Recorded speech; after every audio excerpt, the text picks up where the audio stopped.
9 times out of 10, the average guard, I think, was a little runt when he grew up. And the Golder guys used to always pick on him, and when he grew up, he wanted to do the same thing.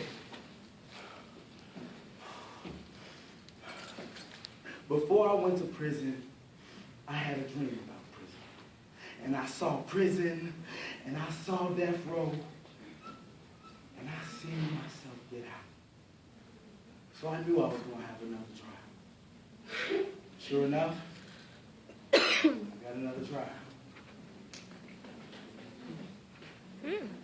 Lies I tell myself.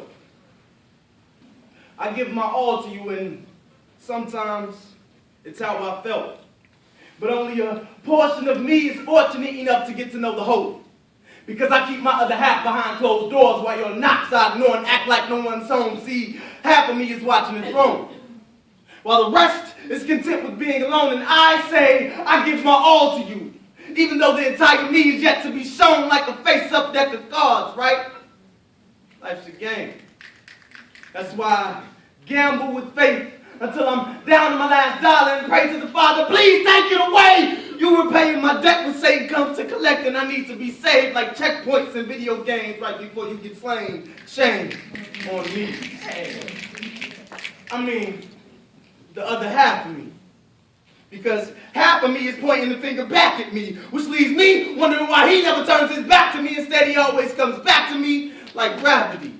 The sun gives the warmest feeling. I mean, warmer than what lies between the thighs of women. But I'm victimized by division, so because only half of me finds that appealing, all the while my other half finds himself fine with peeling back the layers of clothing that keeps a woman's virtue confined. So time after time after time I'm repenting for sins that only half of me committed. Then the Lord says, I need your whole heart. There's no such thing as having half a commitment. I'm thinking I must not have it all and need be committed, convincing myself that it's completely fine being only half convicted. This is the spiritual version of Jekyll and Hyde.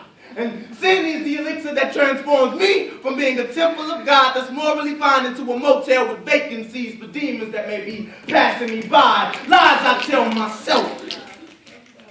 That I'm a vessel for God, when I have more nasty things in me than all the world took us combined. But the scriptures read, seek and ye find. And my God has an all-seeing eye. So wherever I try to hide, he always seems to see me. And my other half. It's like I only have half a mind to do right, because every good thought has a bad one besides. I was born a whole sinner, so having half of me turn to God has to be worth something, right? Well, what if one night a woman went into labor, and the father was labored with the delivery of his seed, and as he peered inside, he gripped her thighs and yelled, push, then breathe.